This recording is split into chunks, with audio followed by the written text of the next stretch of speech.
often disagree with Baroness Burt, but I must say I agree with much that she has said in this debate today. My Lords, it is impossible not to be moved by some of the personal stories we have heard in this debate, though I note that those emotive stories now come from both sides of the question. As legislators, we have to move on from the emotion of stories to the hard realities of what we want the law to actually do. Having listened to those who support this bill, it seems we are talking about outlawing certain kinds of speech.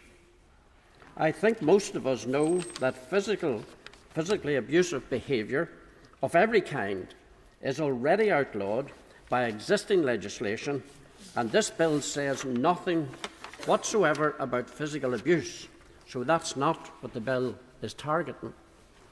What we are discussing is making criminals out of people for what they actually say.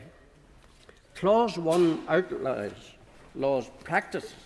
Without defining those practices, it does not say electric shock therapy, which is already unlawful. In fact, it does not specify any kind of therapy, although the word therapy does mysteriously appear in the title of the bill. It simply says practices. We have to assume that the mere act of speaking to another person can constitute a practice. Certainly the legal advice that has been provided on this bill concludes that simply speaking with someone can constitute a practice. We are not talking about harmful speech.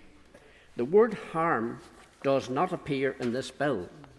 That is not the threshold. So we are proposing to outlaw certain kinds of mere speech, including objectively harmless speech. Whose speech is the bill targeting? What words or opinions would it outlaw? Clause 1 says it is certain kinds of assumptions about gender, identity and sexual orientation. My Lords, I doubt there's anyone present who doesn't, from time to time, make assumptions.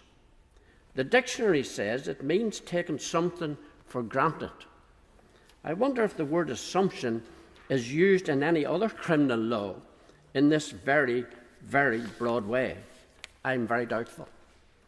The subject of these soon-to-be criminalised assumptions is sexual orientation and gender identity.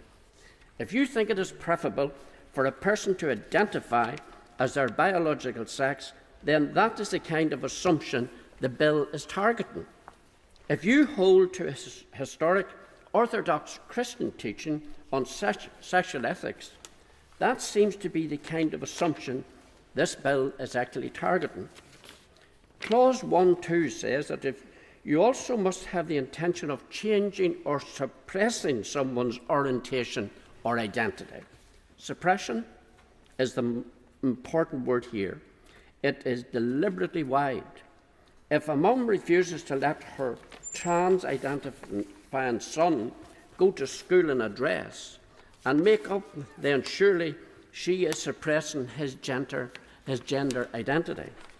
We've heard the example from Australia where the state of Victoria says not consenting to your child going on puberty blockers is suppressing their gender identity. Clause 1.3 says the penalty for making such assumptions is a level 5 fine, which we have already heard earlier is the maximum available. My Lords, I do not think the public would forgive us if we passed a law which exposed parents to huge fines simply because they don't want their kids to get caught up in the social contagion that undoubtedly exists around trans issues. And the prospect of church ministers being fined for harmlessly upholding their beliefs within their churches is not one that any Democrat, Liberal or otherwise, should welcome. This is not a good bill, badly conceived because it seeks to criminalise people for their opinions, and badly executed because it makes no effort to mitigate the damage to legitimate free speech and private family life.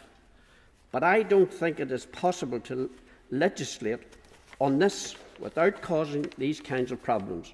because those who want the conversion therapy ban want it to target opinions.